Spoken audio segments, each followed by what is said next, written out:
Daughter. Daughter. What? Try this one. Water. Water. Oh no. No. Bottle. Bottle. Oh God. Okay, no, never mind. Let's try something different, shall we? Let's try a full sentence. She bought her daughter a bottle of water. She bought her daughter a bottle of water. Hey, do you speak British English or American English? Not sure? Well, don't worry, because in this video, we're going to dive into the differences between them, looking at grammar, vocabulary, and pronunciation. And in order to help me with this video, I've got a special American guest. Please introduce yourself. Hi, my name is Camille. I was born in Michigan in the United States, but I'm currently in Portugal. I am married, I have 3 beautiful children, and I'm an online English teacher. Cheers, Camille. So firstly, the main difference between American and British English is the vocabulary that we use. As you may have noticed, we often use different words to refer to the same thing. Here's a perfect example. What would you call these? Oh really? Well, in British English, we would call them chips. Maybe you've heard of our national dish, fish and chips. Don't eat it, I wouldn't recommend that you eat it, but it's our national dish, so you have to respect it, okay? So fish and chips. And in the USA, they would call these Fries. See? Very different indeed. Now to make this interesting, we're going to turn this into a little challenge to find out which words you normally use, American or British. So each time there will be an image on the screen and you will have a few seconds to shout out what you would normally call it in English. After, Camille will tell us what she would normally call it in her form of English. And of course, I will then tell you what it is in British English. Anyway, are you ready, Camille? I am ready. Let's go.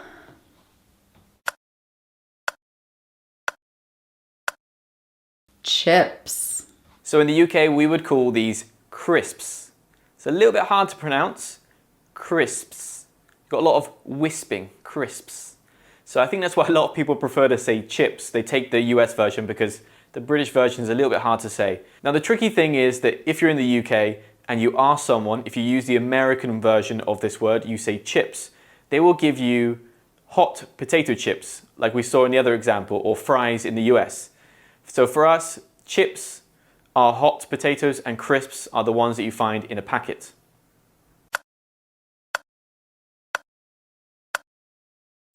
Garbage or garbage can? I kind of like rubbish. For this one, it would be rubbish or rubbish bin.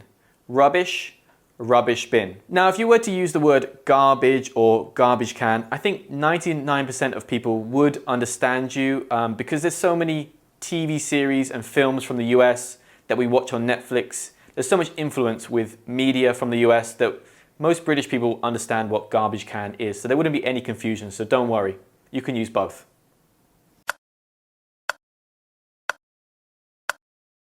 Vacation. You know that since I'm in Europe and around so many people, I started saying holiday as well, under the influence.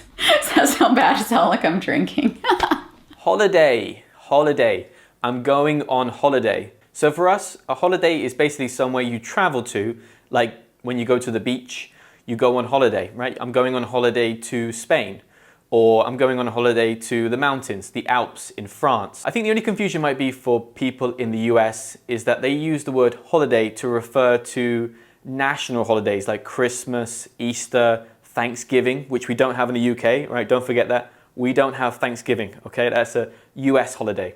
So that would be the only confusion for them. Some people might say vacation in the UK, but it's quite rare. Normally we say, I'm going on holiday.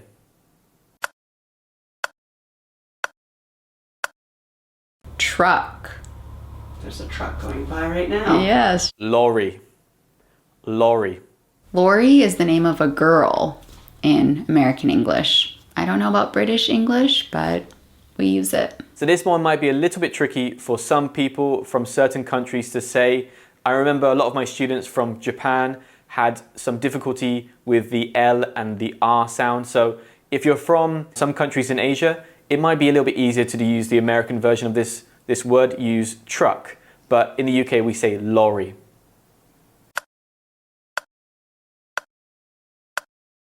Cookie. Biscuit. This is a biscuit. Yeah, when I hear biscuit, I think of like dog biscuits. Don't give me any of those.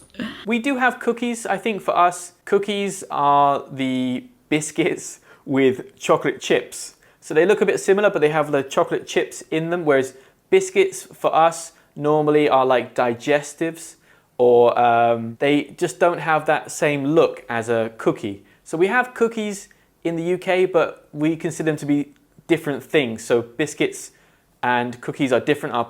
If you check out the photos here, you can hopefully see the difference between them.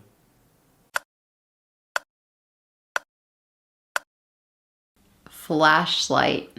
Torch. I've never heard anyone in the UK say flashlight, so definitely use torch if you're in Wales, Scotland, England, Northern Ireland, maybe even in Australia as well. I think they just say torch. Canada and the US, I think they use flashlight. So torch. This is a torch.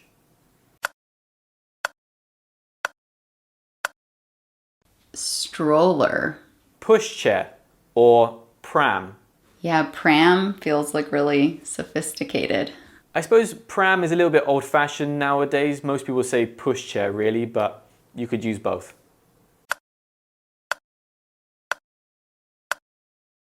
Pacifier. Dummy. Dummy is not a very nice thing to call somebody. It means they're stupid. So that one's a pretty funny one. I know. I suppose in the US, if you say, you're a dummy, it means you're an idiot or you're stupid. But we don't really use that in the UK. We don't say, you're a dummy. It sounds a bit weird. It sounds very American. So we would just say, you're an idiot. So you can use dummy for the object that you put in a baby's mouth to make them stop crying.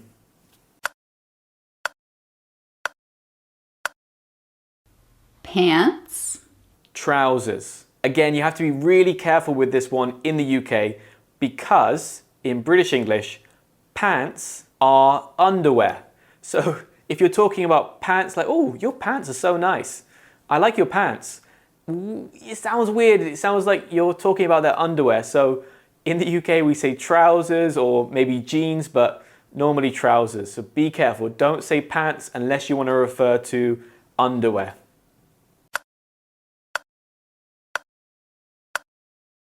Elevator. Lift. We do say like, can you give me a lift? Meaning, can you bring me somewhere? But yeah, we say elevator for the thing that goes up and down. Yeah, that's true. Also in the UK, you can say to someone, can you give me a lift? Meaning, can you take me somewhere? Can you give me a ride? But we also use it for the thing that goes up and helps you to get to a floor that's very high up. I don't know, like the 13th floor or the 100th floor, whatever it could be. So we say, I'm going to get the lift.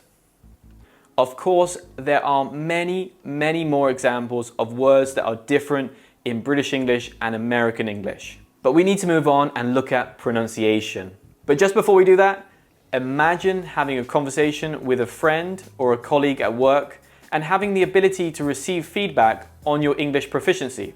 Well, that is what you can do with Pronounce. You can record your voice during live calls. The AI will review these dialogues, giving you valuable insights into your pronunciation, fluency, and word choice. It's like having a personal language tutor at your fingertips, making sure you're always right on track. Post-call, you will receive a comprehensive report highlighting the areas that you did well in, as well as those that you need to give a bit more attention to. This feedback from live conversations ensures that you're not just learning English in a controlled environment, but also mastering it in genuine everyday scenarios. For those with limited everyday English practice, Pronounce offers a chat with a native English speaker tailored to your preferences. You can choose from a variety of accents, British, American, Australian, or even Indian. This means that you'll not only learn the language, but you'll also sound like a local and better understand a variety of accents. No more feeling out of place when you're chatting with different English speakers. But it's not just about accents. It's about having meaningful conversations. Pronounce covers a wide range of topics, from music and shopping